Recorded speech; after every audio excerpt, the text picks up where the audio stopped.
अब हम स्टार्ट करेंगे unit number 8 atoms and nuclei, जिसके अंदर आएंगे हमारे पास 2 चैप्टर्स, चैप्टर नंबर 12 एटम्स और उसके बाद चैप्टर नंबर 13 न्यूक्लियाई। तो चलिए स्टार्ट करते हैं चैप्टर नंबर 12 एटम्स। पहले ये समझा जाता था कि मैटर को ब्रेक करते जाओ, जैसे ही मार्कर इसको तोड़ते जाओ तो जो सबसे छोटी चीज हमें मिलेगी वो होगा मॉलिक्यूल। मॉलिक्यूल से छोटा कुछ हो ही नहीं सकता। लेकिन फिर बाद में पता चला कि भाई इससे भी छोटी कोई चीज है, वो है एटम्स। अब एटम से छोटा कुछ हो ही नहीं सकता ये मान लिया गया। लेकिन फिर 1897 में जब थॉमसन ने इलेक्ट्रॉन की डिस्कवरी की तो पता चला एटम से भी छोटी कोई चीज होती है और वो है इलेक्ट्रॉन्स। अब एटम न्यूट्रल है, तो अगर उसमें इलेक्ट्रॉन्स हैं, नेगेटिवली चार्ज पार्टिकल्स, तो उसमें कोई पॉजिटिव चार्जेस भी होने चाहिए और पॉजिटिव चार्जेस उतने ही होने चाहिए जितने इलेक्ट्रॉन्स, क्योंकि एटम अपने आप में न्यूट्रल है। जैसे सपोज आपके पास एक एटम है, उसमें है 5 इलेक्ट्रॉन्स, तो उसमें 5 पॉजिटिव चार्जेस भी होने चाहिए उसको न्यूट्रल रहने के लिए। एटम को न्यूट्रल रहने के लिए 5 पॉजिटिव चार्जेस भी होने चाहिए। ठीक है, तो फिर पॉजिटिव और नेगेटिव चार्जेस का अरेंजमेंट कैसा है, मतलब एटम का मॉडल कैसा है। तो एटम का स्ट्रक्चर सबसे पहले दिया थॉमसन ने, जो कि गलत है, ये आएगा नहीं सिलेबस में, है नहीं। थॉमसन मॉडल ऑफ एटम आता नहीं है क्योंकि गलत है। तो क्या कहा थॉमसन ने? थॉमसन ने ये कहा कि पॉजिटिव चार्ज यूनिफॉर्मली डिस्ट्रीब्यूट हो रखा है पूरे एटम में, ऐसे यूनिफॉर्मली डिस्ट्रीब्यूट, और बीच बीच में नेगेटिव चार्जेस इलेक्ट्रॉन्स पड़े हुए हैं ऐसे। लेकिन नेगेटिव और पॉजिटिव इक्वल है क्योंकि एटम न्यूट्रल है। और इस मॉडल को बोला गया प्लम पुडिंग मॉडल। इसको ऐसे समझिए भाई, मीठे चावल होते हैं, प्रेशर है, उसके अंदर मीठे चावल रखे हुए हैं, तो प्रेशर एटम हो गया, जो मीठे चावल है वो पॉजिटिव चार्जेस हो गए, पूरे फैले हुए हैं, और बीच बीच में इलेक्ट्रॉन्स पड़े हुए हैं, जैसे ड्राई फ्रूट्स, काजू बादाम होते हैं ना मीठे चावल में, वो इलेक्ट्रॉन समझ लो उनको। तो इलेक्ट्रॉन बीच बीच में पड़े हुए हैं और पॉजिटिव चार्ज पूरा यूनिफॉर्मली डिस्ट्रीब्यूट हो रखा है, लेकिन पॉजिटिव चार्ज उतने ही है जितना नेगेटिव, क्योंकि एटम न्यूट्रल होता है। ठीक, लेकिन फिर बाद में पता चला जो थॉमसन का जो मॉडल है दरअसल ये गलत है। किसने बताया? तो थॉमसन के ही रिसर्च स्टूडेंट रहे रदरफोर्ड, उन्होंने अल्फा स्कैटरिंग एक्सपेरिमेंट किया 1906 में, और रदरफोर्ड के ही कहने पे ये एक्सपेरिमेंट रिपीट किया गीगर और मार्सडेन ने 1911 में। ये एक्सपेरिमेंट अल्फा स्कैटरिंग एक्सपेरिमेंट, यहीं से स्टार्ट करेंगे, यही फर्स्ट टॉपिक है हमारा चैप्टर नंबर 12 एटम्स के अंदर, अल्फा स्कैटरिंग एक्सपेरिमेंट। रदरफोर्ड ने यहां से बताया कि जो थॉमसन का मॉडल है दरअसल वो गलत है। ये यहां से न्यूक्लियस का कंसेप्ट लेके आए। इनका कहना था, रदरफोर्ड का कहना था कि सारा पॉजिटिव चार्ज एटम के न्यूक्लियस के अंदर होता है, न्यूक्लियस जो कि एटम के सेंटर पे होता है, और इलेक्ट्रॉन्स, नेगेटिवली चार्ज इलेक्ट्रॉन्स उसके अराउंड रिवॉल्व करते हैं, जैसे प्लैनेट्स रिवॉल्व करते हैं अराउंड द सन। तो इसको प्लैनेटरी मॉडल ऑफ एटम भी कहते हैं, ये न्यूक्लियर मॉडल ऑफ एटम भी कहते हैं, क्योंकि रदरफोर्ड न्यूक्लियस का कंसेप्ट लेके आए थे। तो हमारा फर्स्ट टॉपिक यही है, इसको नोट करिए, अल्फा स्कैटरिंग एक्सपेरिमेंट। इसके ऑब्जर्वेशंस आएंगे, कैसे वो एक्सपेरिमेंट किया गया, कंक्लूजन क्या निकला, मतलब रदरफोर्ड का एटॉमिक मॉडल क्या है, ये हमारा है फर्स्ट टॉपिक, बहुत इंपॉर्टेंट है। तो थॉमसन का मॉडल वो नहीं पढ़ना है, वो गलत है, यहां से हमें स्टार्ट करना है। चलिए करें। तो पहले तो अल्फा पार्टिकल क्या है इसको समझ लें। अल्फा पार्टिकल यहां पे लिख लेता हूं मैं, अल्फा पार्टिकल है helium nucleus, helium nucleus. Alpha particle क्या है? हीलियम का न्यूक्लियस, मतलब इसमें 2 प्रोटॉन्स और 2 न्यूट्रॉन्स होते हैं। अभी हमें नहीं पता, अभी हम 1906 में हैं, अभी हमें नहीं पता कि प्रोटॉन क्या है, न्यूट्रॉन क्या है, सही है, ठीक। अभी हमें बस पता है कि इलेक्ट्रॉन, एटम में इलेक्ट्रॉन होते हैं, और जितने इलेक्ट्रॉन होते हैं उतने पॉजिटिव चार्जेस होते हैं, एटम न्यूट्रल होता है, बस ये है। तो अल्फा पार्टिकल, अभी हमें प्रोटॉन न्यूट्रॉन नहीं पता है, लेकिन मैं बता रहा हूं अल्फा पार्टिकल क्या है, हीलियम न्यूक्लियस, जिसमें 2 प्रोटॉन्स 2 न्यूट्रॉन्स। तो अल्फा पार्टिकल का चार्ज कैसा हो गया, इसमें इलेक्ट्रॉन नहीं है, ये न्यूक्लियस है। अल्फा पार्टिकल का चार्ज होता है पॉजिटिव, प्रोटॉन है इसमें, न्यूट्रॉन तो न्यूट्रल ही हो गए, प्रोटॉन है, तो अल्फा पार्टिकल सीधा सीधा अल्फा पार्टिकल कैसा चार्ज होता है, पॉजिटिव चार्ज, सही है। ठीक, वापस आते हैं अल्फा स्कैटरिंग एक्सपेरिमेंट में। ध्यान दें, अभी हमें बस पता है कि एटम के अंदर इलेक्ट्रॉन होते हैं, और जितने इलेक्ट्रॉन उतने ही पॉजिटिव चार्ज भी होता है। ठीक, खैर वापस आइए, क्या है अल्फा स्कैटरिंग एक्सपेरिमेंट, ध्यान देना यहाँ पे। ये हमारे पास डायग्राम हो गया और इसका स्कीमेटिक डायग्राम ये नीचे है, ध्यान से अच्छे से देखिए। यहाँ पे सोर्स ऑफ अल्फा पार्टिकल लिए गए, जैसे कोई रेडियो एक्टिव एलिमेंट बिस्मथ, वो अल्फा पार्टिकल एमिट करता है, अल्फा पार्टिकल, सही। वो अल्फा पार्टिकल मतलब यहां से जो रेडिएशन निकल रहा है वो लीकेज ना हो, इसलिए इसको बॉक्स में रखा गया, ऐसे बॉक्स में। यहाँ पे इसका स्कीमेटिक डायग्राम भी देखते रहिए। ये है सोर्स ऑफ अल्फा पार्टिकल, जो अल्फा पार्टिकल की बीम निकल रहा है। अल्फा पार्टिकल कैसा चार्ज होता है, positive charge, helium nucleus alpha particle. तो अल्फा पार्टिकल हमने कहां से निकाला, रेडियो एक्टिव एलिमेंट बिस्मथ से, ठीक, या कोई और रेडियो एक्टिव एलिमेंट जो अल्फा पार्टिकल एमिट कर सके। इसको ऐसे बॉक्स में रखा गया ताकि रेडिएशन लीकेज ना हो। अब इस अल्फा पार्टिकल की बीम को ऐसे कॉलीमेटर से पास किया गया। ये कॉलीमेटर का काम होता है इसको स्ट्रेट कर देना। यहां से देखो अल्फा पार्टिकल की बीम ऐसे जाएगी, यहां भी जाएगी, यहां भी जाएगी, यहां ऐसे फैलेगी ना। हमने कहा भाई इसको स्ट्रेट कर दो, एक शार्प बीम बना दो, तो उसके लिए कॉलीमेटर लगा देते हैं ऐसे, ठीक, ऐसे कॉलीमेटर, ताकि ये ऐसे लगा दिया ना, ऐसे ये शार्प बीम बन गई अल्फा पार्टिकल्स की, समझ रहे हैं। यहां से अल्फा पार्टिकल्स निकले, इधर भी इधर भी इधर भी। हमने कहा भाई एक नैरो बीम बना दो, शार्प, सीधा आगे के लिए जाए, जो स्ट्रेट जाए, तो हमने यहाँ पे कॉलीमेटर लगा दिया, ऊपर से लेड का बना दिया, सपोज लेड का बना हुआ होता है ज्यादातर, ये ऐसे, तभी स्ट्रेट चले जाएगा। यहाँ पे ये है कॉलीमेटर, ठीक है। अब देखो यहाँ पे अल्फा पार्टिकल की बीम स्ट्रेट जा रही है, और इसको स्ट्राइक कराया गया गोल्ड फॉइल से। किससे? गोल्ड फॉइल से, थिन गोल्ड फॉइल से। गोल्ड फॉइल ही क्यों ली, गोल्ड की ही क्यों ली? देखिए गोल्ड में प्रॉपर्टी होती है, बस को पतला करते जाओ, पतला करते जाओ, पतला करते जाओ, इतना पतला हो जाता है कि क्रैक नहीं होता। हमने वहां तक पतला कर दिया कि इसके बाद और थिन करें तो ये ब्रेक हो जाएगा, ठीक। गोल्ड मैलिएबिलिटी होता है ना इसकी प्रॉपर्टी, बहुत पतला हो जाता है गोल्ड, बहुत पतला, बहुत थिन हो जाता है गोल्ड, ट्रांसपेरेंट हो जाता है लगभग। तो हमने गोल्ड को इतना पतला कर दिया कि इसके बाद और थिन करेंगे तो ये ब्रेक हो जाएगा। तो मतलब जो गोल्ड की फॉइल है हम ले सकते हैं कि उस पे एक ही एटम है। मतलब देखो ये गोल्ड की फॉइल है ना, ये लेयर लेयर लेयर लेयर, ये तो मोटी गोल्ड, मोटा ये लेयर हो गई ऐसे, ठीक। ये पूरा ये एक सब्सटेंस आ गया गोल्ड का। हमने इसको पतला कर दिया, इतना पतला कर दिया कि बहुत थिन हो गया। गोल्ड में प्रॉपर्टी होती है कि वो बहुत पतला हो जाता है और बिना क्रैक हुए। तो हमने इसको इतना थिन कर दिया कि इसके बाद और थिन करें तो ये ब्रेक हो जाएगा, क्रैक हो जाएगा, ठीक। तो मतलब हम ये समझ रहे हैं कि हमने इसको इतना थिन कर दिया कि इसके एक ही लेयर बनी और एक ही एटम आया।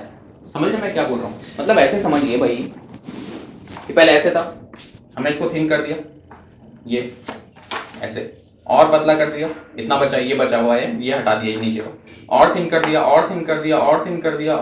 दिया, ये इससे भी और थिन कर दिया। तो गोल्ड में ही ये प्रॉपर्टी होती है कि इसको थिन करते जाओ, बहुत देर तक क्रैक नहीं होता, ठीक, मैलिएबिलिटी प्रॉपर्टी, ठीक है।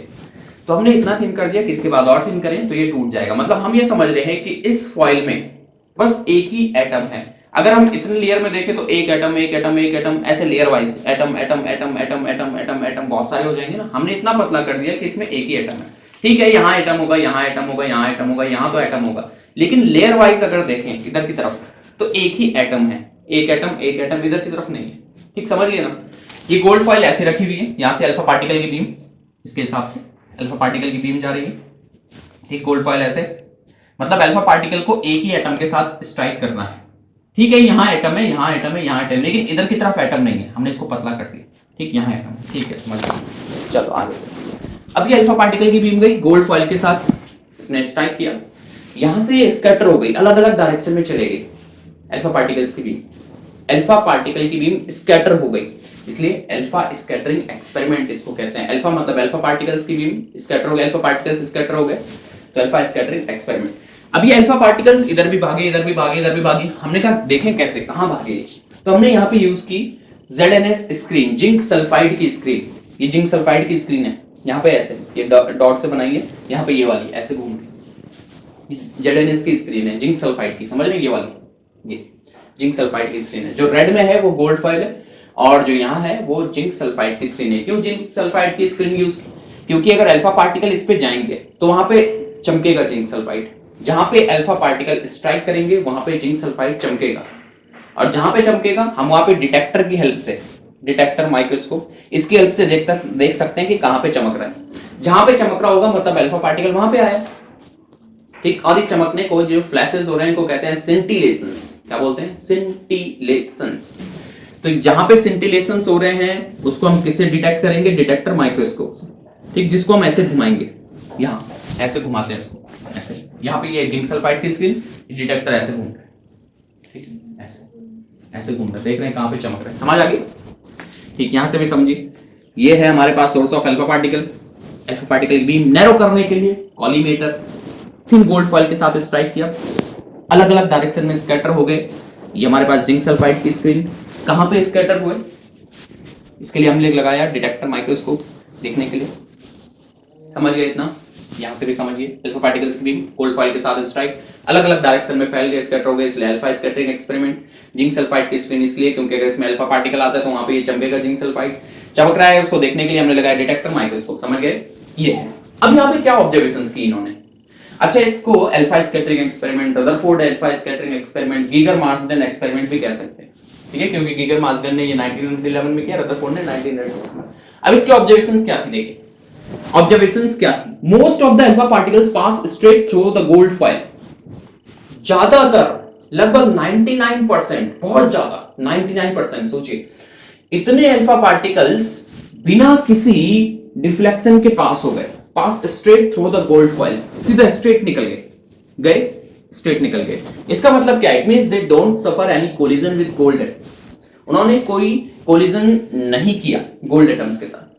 ज्यादातर 99% परसेंटेज के हिसाब से समझिए, 99% अल्फा पार्टिकल्स स्ट्रेट निकल गए, सीधा निकल गए, ठीक, यहां से सीधा, इधर उधर नहीं गए, यहां नहीं गए, सीधा निकल गए 99%, ठीक। आगे ओनली अबाउट 0.14%, बहुत कम 0.14% scatter by more than 1 degree. 1 degree से ज्यादा स्कैटर होने वाले, देखिए ये आए अल्फा पार्टिकल्स, ये ज्यादातर सीधा निकल गए, यहां पे लिखा है देखो, ये ज्यादातर सीधा निकले, मोस्ट अल्फा पार्टिकल्स स्ट्रेट। लेकिन 0.14% 1 डिग्री से ज्यादा स्कैटर हुए, ये यहां से इधर, यहां से इधर, बहुत कम 0.14%, यहां से ये समझ रहे हैं, यहां आ रहे थे तो कितने एंगल से स्कैटर हो गए? 1 डिग्री से ज्यादा होने वाले 0.14%, ठीक है। अबाउट 1 in 8000 में से एक, 8000 में से एक deflects by more than 90 degree.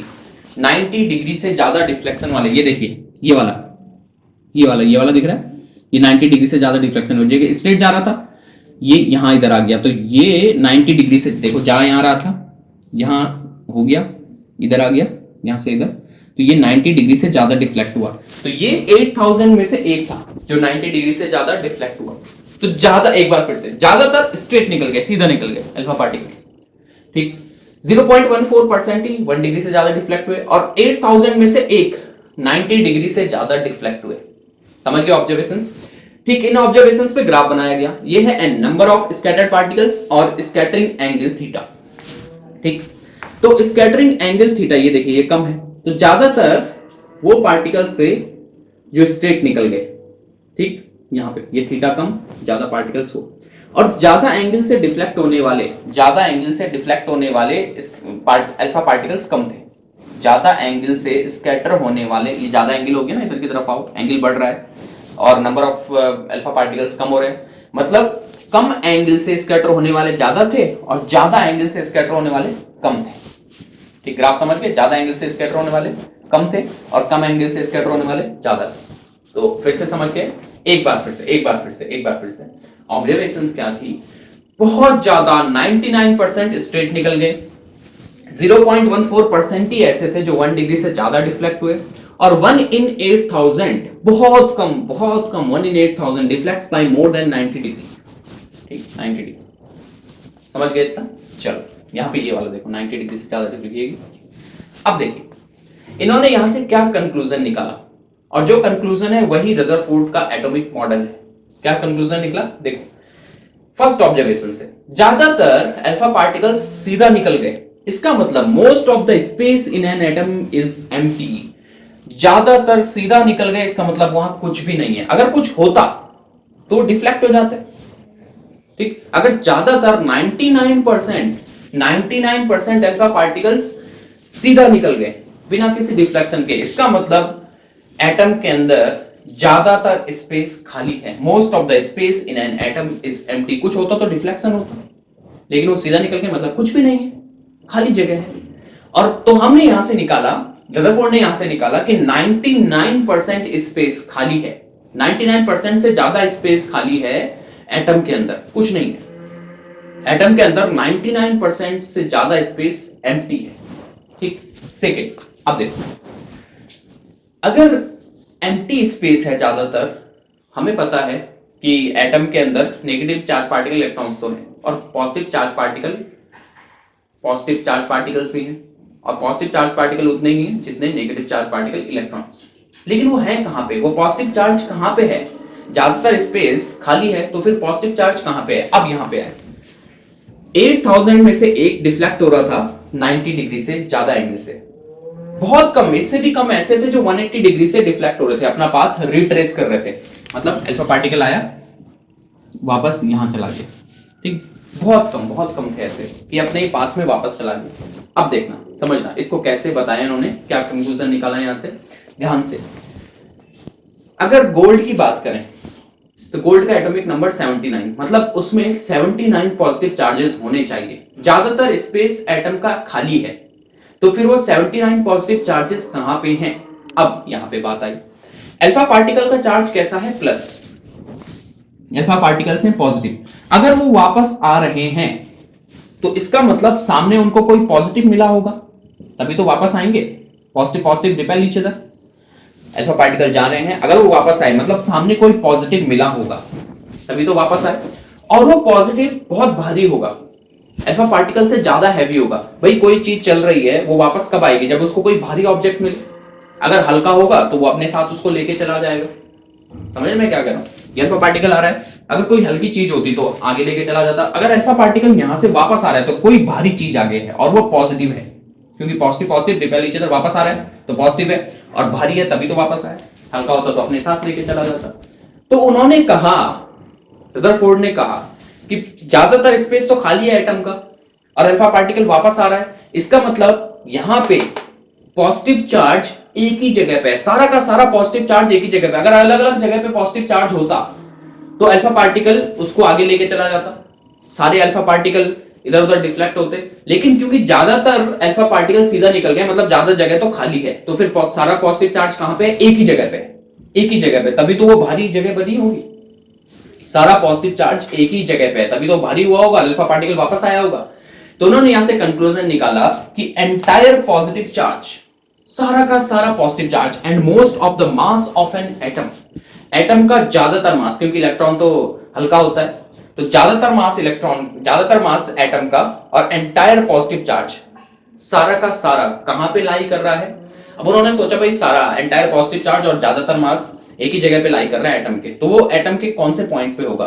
तो नेचुरली सारा मास और सारा चार्ज कहां पे होना चाहिए? सेंटर पे, ठीक। तो उन्होंने कहा entire positive charge and most of the mass of an atom are concentrated at the centre of atom, atom के सेंटर पे, और उस सेंटर को क्या बोला? न्यूक्लियस। तो ये न्यूक्लियस का कंसेप्ट लेके है, समझ गए? एक बार फिर से रदरफोर्ड ने क्या कंक्लूजन निकाला? ज्यादातर स्पेस एटम के अंदर एम्प्टी है, खाली है, सारा का सारा पॉजिटिव चार्ज और ज्यादातर मास एटम का, क्योंकि इलेक्ट्रॉन तो हल्का है, तो ज्यादातर मास एटम का वो कहां पे लाई कर रहा है? सेंटर पे, जिसको क्या बोला? न्यूक्लियस, ठीक। उसी वजह से वो अल्फा पार्टिकल अपना पाथ रिट्रेस कर रहा, मतलब वापस आया, जब वो अल्फा पार्टिकल जो किसके साथ कोलिजन किया? सीधा कोलिजन किया न्यूक्लियस के साथ, क्योंकि सारा पॉजिटिव चार्ज न्यूक्लियस के अंदर है, सारा मास उसी की वजह से, ज्यादातर मास उसी की वजह से। जो अल्फा पार्टिकल इसके सामने से गया होगा ऐसे, वो थोड़ा यहां डिफ्लेक्ट हो गया होगा, positive positive repel each other. जो यहां से गया होगा वो थोड़ा कम डिफ्लेक्ट हुआ होगा, ठीक। जो यहां से गया होगा वो तो सीधा ही निकल गया होगा, जो और दूर गया। समझ रहे क्या है? ठीक है, अभी ट्रेजेक्टरी ड्रॉ करेंगे इसकी, सब समझ में आ जाएगा। चलिए खैर वापस यहाँ पे, तो ये कंक्लूजन निकाले रदरफोर्ड ने। फिर इन्होंने साइज कैलकुलेट किया न्यूक्लियस का, तो साइज न्यूक्लियस का आया 10⁻⁻15 मीटर, जो कि बहुत कम है as compare to size of atom. Atom का साइज है 10⁻10 मीटर, न्यूक्लियस का साइज 10⁻15 मीटर, बहुत स्मॉल है न्यूक्लियस। मतलब ये लगाओ आप, लगभग 10,000 to 1 लाख टाइम्स छोटा है न्यूक्लियस एटम से, 10,000 to 1 लाख टाइम्स छोटा है न्यूक्लियस, ठीक, समझ गए? ठीक है। फिर इनसे पूछा कि भाई इलेक्ट्रॉन कहां रहते हैं? ठीक है, पॉजिटिव चार्ज तो आपने बता दिया कि एटम के सेंटर पे है, जिसको न्यूक्लियस कहते हैं। पॉजिटिव चार्ज एटम के सेंटर पे है, जिसको न्यूक्लियस कहते हैं। तो फिर इलेक्ट्रॉन कहां है? तो उन्होंने कहा इलेक्ट्रॉन नेगेटिव चार्ज है, और जो पॉजिटिव चार्ज है वो सेंटर में है। इसका मतलब negative positive attract each other, negative और पॉजिटिव एक दूसरे को अट्रैक्ट करेंगे। और जो फोर्स ऑफ अट्रैक्शन है, it is converted into centripetal force. इसका मतलब इलेक्ट्रॉन रिवॉल्व करते रहते हैं अराउंड द न्यूक्लियस। इसका फोर्थ पॉइंट भी लिख लीजिए, electrons revolve around the nucleus. Electrons nucleus के अराउंड रिवॉल्व करते हैं। एक बार फिर से, इलेक्ट्रॉन्स जो कि नेगेटिव चार्ज है, न्यूक्लियस जो कि पॉजिटिव चार्ज है, इलेक्ट्रॉन और न्यूक्लियस एक दूसरे को अट्रैक्ट करेंगे, लेकिन जो force of attraction it is converted into centrifugal force. तो इलेक्ट्रॉन रिवॉल्व करते रहते हैं अराउंड द न्यूक्लियस, जैसे प्लैनेट्स रिवॉल्व करते हैं अराउंड द सन, इसलिए इसको प्लैनेटरी मॉडल ऑफ एटम भी कहा जाता है। समझ गए इतना? तो रदरफोर्ड का एटॉमिक मॉडल क्या बना, अब देखिए समरी। रदरफोर्ड के अकॉर्डिंग बीच में न्यूक्लियस जो कि पॉजिटिव चार्ज भरा हुआ है, ठीक, और इलेक्ट्रॉन्स इसके अराउंड घूम रहे, ठीक, ये बन गया इनका एटॉमिक मॉडल। अभी ध्यान दीजिए, अभी न्यूट्रॉन इसके बारे में कोई पता नहीं। फिर बाद में बोला गया भाई जो पॉजिटिव चार्जेस है वो है प्रोटॉन्स। पॉजिटिव चार्जेस कौन है? प्रोटॉन्स, जो कि रहते हैं न्यूक्लियस के अंदर। ठीक हो गया इतना? समझ गए कैसे ये कंक्लूजन निकाला? यहाँ ऑब्जर्वेशन से। तो ये है, तो इसमें क्या क्या देखना है आपको? एक तो डायग्राम ड्रॉ कर लेना है, फिर ऑब्जर्वेशंस, इसको गीगर मार्सडेन एक्सपेरिमेंट भी कह सकते हैं, रदरफोर्ड अल्फा स्कैटरिंग एक्सपेरिमेंट या simple alpha scattering experiment. Observations के बाद ये कंक्लूजन जो कि रदरफोर्ड का एटॉमिक मॉडल है, 4 पॉइंट्स लिख लो और ये ग्राफ बना लो ऑब्जर्वेशन का। ये N number of scattered particles, ज्यादातर वो थे जो कम एंगल से स्कैटर हुए और ज्यादा एंगल से स्कैटर होने वाले कम थे। ठीक हो गया, ये सब चीज हो गई। ठीक है, इसको नोट कर लो सब, फिर आगे बढ़ते हैं। अभी तक समझ में आ गया एटम क्या है? एटम में न्यूक्लियस, पॉजिटिव चार्ज, इलेक्ट्रॉन्स उसके अराउंड कर रहे हैं रिवॉल्व। ठीक, अब जब अल्फा पार्टिकल आए होंगे गोल्ड फॉइल पे स्ट्राइक करने, तो उनकी ट्रेजेक्टरी क्या है, उनका पाथ कैसा है? तो अब आगे चलते हैं। अल्फा पार्टिकल ट्रेजेक्टरी, इसको हटा दूं, इसको पार्टिकल ट्रेजेक्टरी, इंपैक्ट पैरामीटर भी आएगा यहां पे एकदम। चलो लिखते हैं इसके अंदर, trajectory of alpha particle depends on impact parameter. Trajectory किस पे डिपेंड करती है? इंपैक्ट पैरामीटर पे। क्या है इंपैक्ट पैरामीटर? इंपैक्ट पैरामीटर को डिनोट करते हैं बी से। इंपैक्ट पैरामीटर को डिनोट करते हैं बी से। ठीक, तो लिखिए इंपैक्ट पैरामीटर लिख लेते हैं अभी, है ना? इंपैक्ट पैरामीटर क्या है? चलो, इंपैक्ट पैरामीटर क्या है भाई? Impact parameter is the perpendicular distance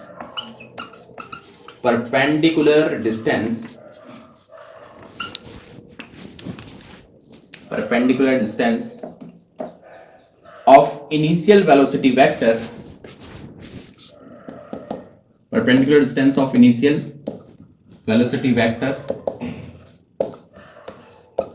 of alpha particle, perpendicular distance of initial velocity vector of alpha particle from center of nucleus,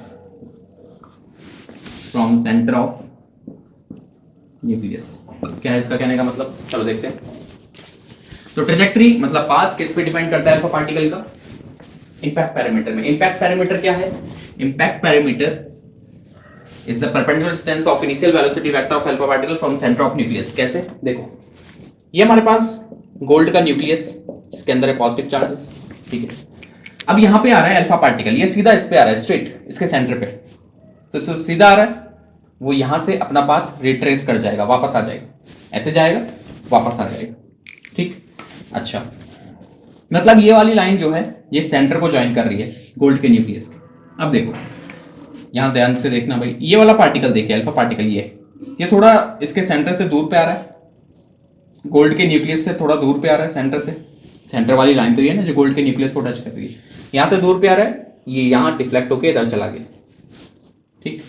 थोड़ा 90 डिग्री से ज़्यादा इसको डिफ्लेक्ट कर देते हैं, ये बहुत पास है, यहां से ये इधर चला गया, ठीक। एक और थोड़ा दूर पे आ रहा है, ये यहां चला गया, इसको स्ट्रेट ड्रॉ कर लेते हैं, ये यहां चला गया। क्यों भागा? क्योंकि गोल्ड का न्यूक्लियस पॉजिटिव चार्ज है, गोल्ड का न्यूक्लियस है, ध्यान देना, ये पॉजिटिव चार्ज है, अल्फा पार्टिकल भी पॉजिटिव है, positive positive repel each other. जो बहुत पास आया वो तो 180 डिग्री से वापस चला गया, ये यहां से 90 डिग्री से ज्यादा पे वापस चला गया, ये यहां चला गया, जाना इसको यहां था।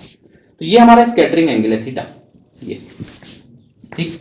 एक और नीचे भी आ रहा होगा, ऐसे इधर चला गया, ये स्कैटरिंग एंगल है इसके लिए थीटा, ये देखिए 90 डिग्री से ज्यादा ही एंगल स्कैटरिंग एंगल, इसके लिए स्कैटरिंग एंगल 180 जो वापस चला गया। चलो इतना समझ में आ गया। चलो अभी आगे बढ़ते हैं। क्या है इंपैक्ट पैरामीटर? देखो, ये अगर इसके लिए इंपैक्ट पैरामीटर निकालना है, इस अल्फा पार्टिकल के लिए 1 बोल रहा हूं मैं इसको, तो यहां से देखिए, perpendicular distance of initial velocity vector of alpha particle from centre of nucleus. Nucleus का सेंटर वाली लाइन ये है, ये वाली, ठीक, ये वाली न्यूक्लियस के सेंटर वाली लाइन है। यहां से इनिशियल वेलोसिटी वेक्टर, इनिशियल मतलब कोलिजन से पहले वाला ये है इनिशियल वेलोसिटी वेक्टर, ये डिस्टेंस हमारी इंपैक्ट पैरामीटर है बी। ठीक, इसके लिए बताइए, इस वाले अल्फा पार्टिकल के लिए 2 के लिए इंपैक्ट पैरामीटर कौन सा होगा? इसका इनिशियल वेलोसिटी वेक्टर ये है कोलिजन से पहले का वेलोसिटी वेक्टर ये है, यहां से सेंटर की परपेंडिकुलर डिस्टेंस ये इसके लिए इंपैक्ट पैरामीटर है, इस वाले के लिए ये इंपैक्ट पैरामीटर है। समझ गए इंपैक्ट पैरामीटर? फिर से इंपैक्ट पैरामीटर क्या है? Perpendicular distance of initial velocity vector. Initial velocity vector मतलब कोलिजन से पहले का velocity vector, perpendicular distance of initial velocity vector of alpha particle from centre of the nucleus, जो लाइन सेंटर को ज्वाइन कर रही है वहां से डिस्टेंस इनिशियल वेलोसिटी वेक्टर की, अल्फा पार्टिकल के इनिशियल वेलोसिटी वेक्टर की, यह है इंपैक्ट पैरामीटर। अब देखिए, ट्रैजेक्टरी डिपेंड कर रही है इंपैक्ट पैरामीटर के। अगर इंपैक्ट पैरामीटर कम है, बी कम है, जैसे इसके लिए बी कम है, तो इसका जो स्कैटरिंग एंगल है थीटा, वो देखिए ज्यादा हो गया। जिसका बी कम है मतलब वो न्यूक्लियस के ज्यादा पास है, मतलब उसका स्कैटरिंग एंगल ज्यादा होगा। और जिसके लिए बी ज्यादा है, ये देखिए इसका वाले एक और ले लेते हैं, ये वाला, इसके लिए बी और भी ज्यादा है, ये बहुत दूर है, ये सीधा निकल गया स्ट्रेट चला गया 3 के लिए। इसके लिए बी देखिए कितना ज्यादा है, यहां से बी बहुत ज्यादा है। तो हमने समझा जिसके लिए बी लेस है, बी मतलब इंपैक्ट पैरामीटर, जिसके लिए इंपैक्ट पैरामीटर कम है उसके लिए थीटा स्कैटरिंग एंगल ज्यादा है। जिसका बी कम है, इंपैक्ट पैरामीटर है मतलब न्यूक्लियस के ज्यादा पास है, तो वो ज्यादा एंगल से स्कैटर होगा। तो बी कम, थीटा लार्ज। समझ गए? इसका थीटा निकालना हो, ये यहां जा रहा था, ये वाला थीटा हो गया इसके लिए, ये यहां जा रहा था, इसके लिए थीटा ये हो गया। समझ गए? यहां जा रहा था, यहां चला गया, इसके लिए थीटा ये हो गया। समझ गए? क्लियर हो गई बात? तो जिसके लिए बी कम, इंपैक्ट पैरामीटर कम, उसके लिए थीटा ज्यादा। तो अल्फा पार्टिकल की जो ट्रेजेक्टरी है, जो पाथ है अल्फा पार्टिकल का, वो किस पे डिपेंड कर रहा है? वो डिपेंड कर रहा है इंपैक्ट पैरामीटर पे। इसीलिए बोलो ट्रेजेक्टरी जो पाथ है अल्फा पार्टिकल को किस पे डिपेंड कर रहा है? Impact parameter. इंपैक्ट पैरामीटर क्या है? Perpendicular distance of initial velocity vector of alpha particle from centre of nucleus.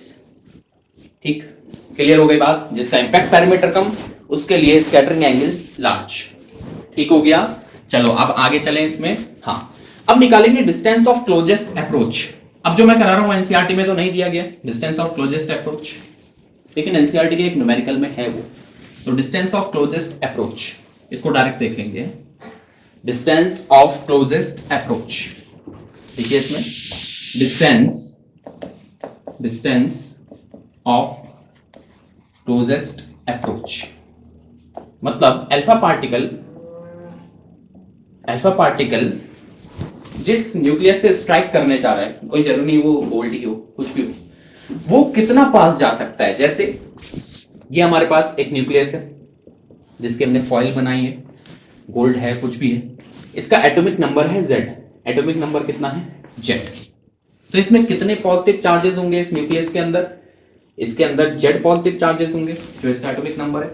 ठीक, और टोटल चार्ज कितना होगा? एक पॉजिटिव चार्ज जो कि प्रोटॉन है, उसका चार्ज कितना होता है? Plus 1.6 into 10⁻⁻19 coulomb. न्यूक्लियस के अंदर जो एक प्रोटॉन है जो कि पॉजिटिव चार्ज है, उसका चार्ज वही होता है जो इलेक्ट्रॉन का, लेकिन पॉजिटिव होता है। तो Z अगर इसके अंदर प्रोटॉन्स हैं तो इसका चार्ज कितना हो गया न्यूक्लियस का? Z। न्यूक्लियस का चार्ज कितना हो गया? Z। इसमें प्रोटॉन्स हैं तो इसका चार्ज हो गया ZE। Z is atomic number. समझ में आ गया? एटॉमिक नंबर मतलब उतने प्रोटॉन्स। ZE इसका चार्ज है। E is charge of 1 proton. ठीक, पॉजिटिव में। इलेक्ट्रॉन का भी यही होता है, नेगेटिव में। ठीक है, तो इस न्यूक्लियस का चार्ज ZE। यहां से अल्फा पार्टिकल आया, यहां ध्यान देना डिस्टेंस ऑफ क्लोजेस्ट अप्रोच क्या है। अल्फा पार्टिकल जो सीधे आ रहा था ऐसे, उसने अपना पाथ रिट्रेस कर दिया, ऐसे वापस आ गया, यहां से जा रहा था और ऐसे वापस आ गया। ठीक, ये यहां पे रुका होगा, ऐसे भाग रहा था, रुका होगा, क्योंकि अल्फा पार्टिकल भी प्लस है, न्यूक्लियस भी प्लस है, रिपल्सिव फोर्स, रुक गया, फिर वापस आ गया, गया, रुका, फिर वापस आया, गया, रिपल्सिव, वापस आ गया। मतलब जितने पास तक ये गया न्यूक्लियस के, this is distance of closest approach. Nucleus के सेंटर से यहां तक की distance, this is distance of closest approach. ये है distance of closest approach. R0 से इसको डिनोट करेंगे, distance of closest approach. Closest कितना क्लोज जा पाया ये अल्फा पार्टिकल, जिस न्यूक्लियस से टकराने जा रहा था उसके कितना क्लोज जा पाया। ठीक, ये गया, रुका, क्यों रुका? क्योंकि plus plus repel each other. फिर वापस चला गया, कितना क्लोज जा पाया, this is distance of closest approach. अब रदरफोर्ड ने इसको निकालने के लिए एक एजम्पशन लिया कि ये इलास्टिक कोलिजन है, ठीक, ये कोलिजन कैसा है, इलास्टिक कोलिजन। चलिए देखते हैं फिर क्या हुआ होगा। ये अल्फा पार्टिकल पहले जा रहा था तो इसके पास कौन सी एनर्जी थी, काइनेटिक एनर्जी, काइनेटिक एनर्जी। जब ये रुक गया तो इसके पास कौन सी एनर्जी, पोटेंशियल एनर्जी, और जो पोटेंशियल एनर्जी होगी वो किसके इक्वल होगी, काइनेटिक एनर्जी के इक्वल। तो इसकी kinetic energy is equal to potential energy at this point. यहां पे काइनेटिक एनर्जी थी ना, ये रुक गया, तो इसके पास अब पोटेंशियल एनर्जी, कितनी पोटेंशियल एनर्जी, जितनी इसके पास काइनेटिक रही होगी, ठीक है। तो काइनेटिक एनर्जी कितनी है अल्फा पार्टिकल की, half mv², m is mass of alpha particle, v जिस वेलोसिटी से चल रहा होगा, इज इक्वल टू u। अब यहां पे पोटेंशियल एनर्जी कितनी होगी, पोटेंशियल एनर्जी अल्फा पार्टिकल की कितनी होगी, अल्फा पार्टिकल का चार्ज कितना होता है, इसमें 2 प्रोटॉन से 2e। अल्फा पार्टिकल्स क्या है, हीलियम न्यूक्लियस, तो इसमें चार्ज कितना, 2e। एक अल्फा पार्टिकल में कितना चार्ज, एक अल्फा पार्टिकल में charge 2e। e is charge of 1 proton, ठीक है, 1.6 × 10⁻19 कूलम। 2 प्रोटॉन इसमें है तो 2e, न्यूट्रॉन तो न्यूट्रल है, 2e इसमें चार्ज है। ये न्यूक्लियस जो हमने रखा हुआ है उसका एटॉमिक नंबर z है, कुछ भी हो सकता है, गोल्ड है तो Z79 हो गया, तो इसका चार्ज कितना हो गया, इस पे कितना चार्ज, Ze। इसके अंदर protons positive charge Ze, alpha particle charge 2e, समझ गए, ठीक। अब देखिए यहां पे जब ये अल्फा पार्टिकल आया, अब ये चार्जेस का सिस्टम बन गया, और हमने पढ़ा है potential energy of a system of charges 1/4 pi epsilon naught q1 q2 2e ze upon distance between them r0, समझ गए।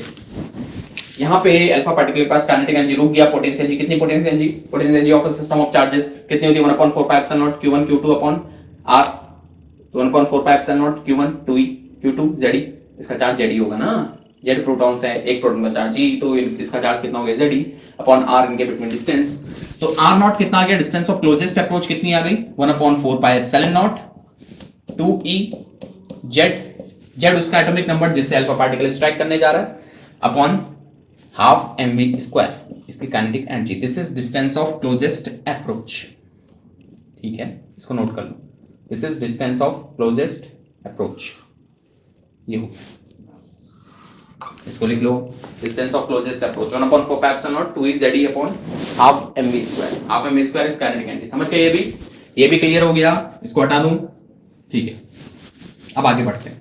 अच्छा, जो न्यूक्लियस का साइज है वो डिस्टेंस ऑफ क्लोजेस्ट अप्रोच से ज्यादा होगा या कम होगा, न्यूक्लियस का साइज जिससे स्ट्राइक करने जा रहा है अल्फा पार्टिकल, उस न्यूक्लियस का साइज, ये r0 से डिस्टेंस ऑफ क्लोजेस्ट अप्रोच से कम होगा या ज्यादा होगा, कम होगा, क्योंकि अल्फा पार्टिकल पूरा अंदर तक नहीं आ सकता ना, इतना ज्यादा इसको रिपल्सन मिलता है कि पूरे न्यूक्लियस तक ये जा नहीं सकता, प्लस रिपेल ईच अदर, पूरे न्यूक्लियस तक नहीं जा सकता, बहुत हाई इसको रिपल्सन मिलता है, ठीक। तो distance of closest approach is always greater than size of the nucleus, क्योंकि न्यूक्लियस इससे कम ही होगा, भाई अल्फा पार्टिकल पूरा अंदर तक थोड़ी जाएगा, यहां पे रुक जाएगा, तो न्यूक्लियस का साइज r0 से कम होगा, ठीक। Closest approach, distance of closest approach मतलब कहां तक वो जा पा रहा है, कितना क्लोज जा पा रहा है अल्फा पार्टिकल न्यूक्लियस जिससे वो स्ट्राइक करने जा रहा है, ठीक। अब आगे बढ़ते हैं इसमें, अब लिखिए इलेक्ट्रॉन ऑर्बिट्स, इलेक्ट्रॉन ऑर्बिट्स, ठीक है। रदरफोर्ड ने बताया इलेक्ट्रॉन्स रिवॉल्व करते हैं न्यूक्लियस के अराउंड, न्यूक्लियस जो कि पॉजिटिव चार्ज है उसके अराउंड इलेक्ट्रॉन्स रिवॉल्व करते हैं, तो इलेक्ट्रॉन्स को रिवॉल्व करने के लिए चाहिए सेंट्रीपिटल फोर्स, वो सेंट्रीपिटल फोर्स कहां से आया, तो जो इलेक्ट्रोस्टैटिक फोर्स ऑफ अट्रैक्शन है between nucleus and electron, nucleus positive charge, electron negative charge, तो दोनों के बिटवीन जो फोर्स ऑफ अट्रैक्शन है, force of attraction, electrostatic force of attraction, वो फोर्स किस में कन्वर्ट हो जाता है, सेंट्रीपिटल फोर्स, ठीक। तो centripetal force is equal to electrostatic force of attraction, ठीक। इन हाइड्रोजन एटम, अगर हाइड्रोजन एटम को लें तो हाइड्रोजन एटम में क्या होगा, इलेक्ट्रॉन घूम रहा है ऐसे, और बीच न्यूक्लियस में एक proton positive charge plus e, electron का चार्ज माइनस ई, ठीक। ध्यान देना हाइड्रोजन एटम में जो सेंट्रीपिटल फोर्स चाहिए इलेक्ट्रॉन को, it is equal to force of attraction between electron and proton, hydrogen atom की बात कर रहे हैं, तो कितना centripetal force, mass of electron mv² upon r जिस रेडियस में ये घूम रहा है, ठीक, कितने जिस ऑर्बिट में ये घूम रहा है उसका रेडियस, तो mv² upon r, this is a centripetal force required by electron, mv² upon r इतना सेंट्रीपिटल फोर्स चाहिए, m mass of electron, v जिस वेलोसिटी से चल रहा है, r radius of this orbit, ठीक है। इलेक्ट्रिक फोर्स ऑफ अट्रैक्शन, दोनों में कितना फोर्स ऑफ अट्रैक्शन है, कूलम्ब फोर्स निकाल लो, 1/4 pi epsilon naught q1 q2, दोनों का चार्ज सेम, इसका ई, प्रोटॉन का भी, अपॉन आर स्क्वायर, आर से आर गया तो आर कितना आ गया, यहां से आर गया, इस आर को इधर ला जाओ, ये हो गया 1/4 pi epsilon naught e square upon m v square. ये रेडियस आ गया सर्कुलर ऑर्बिट, ये जो सर्कुलर ऑर्बिट है उसका रेडियस आर से आर गया ना, यार इधर निकल गया 1/4 pi epsilon naught e square upon m v square. ये रदरफोर्ड के अकॉर्डिंग रेडियस ऑफ ऑर्बिट आ गया, जिस ऑर्बिट में इलेक्ट्रॉन रिवॉल्व कर रहा है उसका रेडियस। ठीक है, अब इसकी काइनेटिक एनर्जी कितनी होगी इलेक्ट्रॉन की, जो ये घूम रहा है न्यूक्लियस के अराउंड, इसकी काइनेटिक एनर्जी कितनी होगी, तो यहां पे लिखते हैं काइनेटिक एनर्जी ऑफ इलेक्ट्रॉन की क्या होती है, हाफ एम वी स्क्वायर। ठीक है, कैसे निकलेगी, हाफ एम वी स्क्वायर, यहां से देखो, यहां से इसको हाफ कर दो, आर से आर गया, इसको हाफ कर दो तो ये 8 हो जाएगा, तो ये हो जाएगा e square upon 8 pi epsilon naught r, यही तो आएगा, यार से आर गया, हाफ एम वी स्क्वायर चाहिए, यहां भी हाफ लगाना पड़ेगा, तो e square upon 8 pi epsilon naught r. समझ गए ना क्या हुआ, अरे half m v square kinetic energy electron की, तो यहाँ पे ये आर गया, ये आर गया, हाफ चाहिए, यहां भी हाफ कर दो, ये 8 हो गया। समझ गए, ये पोटेंशियल एनर्जी कितनी इलेक्ट्रॉन की, potential energy of electron you, potential energy of this system, two charges का सिस्टम है, electron proton, negative charge positive charge, तो पोटेंशियल एनर्जी कितनी 1/4 pi epsilon not q1 q2 एक प्लस है एक माइनस है, माइनस ई स्क्वायर, दोनों का चार्ज सेम है, ई 1.6 × 10⁻⁻19 कूलम, और एक प्लस है एक माइनस है, एक प्रोटॉन प्लस है, हाइड्रोजन एटम की बात है ना, प्रोटॉन प्लस और ये इलेक्ट्रॉन माइनस, तो पोटेंशियल एनर्जी कितनी हो गई इलेक्ट्रॉन की 1/4 pi epsilon q1 q2 minus e square हो गया, मतलब q1 q2 मतलब एक ई एक minus e square upon distance between them r, so this is potential energy of electron minus e square upon 4 pi epsilon naught r। अगर total energy देखें electron की, total energy, इसको e से denote कर लो, total energy is the sum of kinetic energy and potential energy, दोनों को add कर दो, इन दोनों को ऐड कर दो तो ये आ जाएगा, ऐड कर लो, minus e square upon 8 pi epsilon naught r, this is total energy of electron in the orbit. Orbit में इलेक्ट्रॉन घूम रहा है तो उसकी टोटल एनर्जी कितनी, minus e square upon 8 pi epsilon naught r, this is total energy of electron in the orbit. ठीक, minus e square upon 8 pi epsilon naught r, इसको add कर लो, ये और ये, तो ये हो जाएगा minus e square upon 4 pi epsilon not 4 2 8। हाँ ठीक है, यही आएगा। नेगेटिव साइन यहाँ पे क्या डिनोट कर रहा है, negative sign shows that, energy में नेगेटिव साइन आया, इसका मतलब electron is bound to the nucleus, electron बंधा हुआ है न्यूक्लियस से, electron is bound to the nucleus, मतलब अगर हमें इलेक्ट्रॉन को यहां से अलग करना है, रिलीज करना है, इलेक्ट्रॉन को उस ऑर्बिट से बाहर करना है, तो हमें कितनी एनर्जी देनी पड़ेगी, प्लस में e square upon 8 pi epsilon naught r, इतनी एनर्जी देनी पड़ेगी। नहीं आया समझ में, एक बार फिर से, टोटल एनर्जी कितनी आई इलेक्ट्रॉन की, minus e square upon 8 pi epsilon naught r। Negative sign जब भी एनर्जी में आ रहा है मतलब electron is bound with the nucleus, बंधा हुआ है, मतलब अगर हमें इलेक्ट्रॉन को अलग करना है तो हमें पॉजिटिव में इतनी एनर्जी देनी पड़ेगी, पॉजिटिव में e square upon 8 pi epsilon naught r, इतनी एनर्जी हमें देनी पड़ेगी इलेक्ट्रॉन को रिलीज करने के लिए एटम से। समझ गए, ऑर्बिट से निकालने के लिए कितनी एनर्जी देनी पड़ेगी, प्लस ई square upon 8 pi epsilon naught r। ठीक, समझ गए, इतना क्लियर हो गई बात, तो इसमें इतना ही, थैंक यू।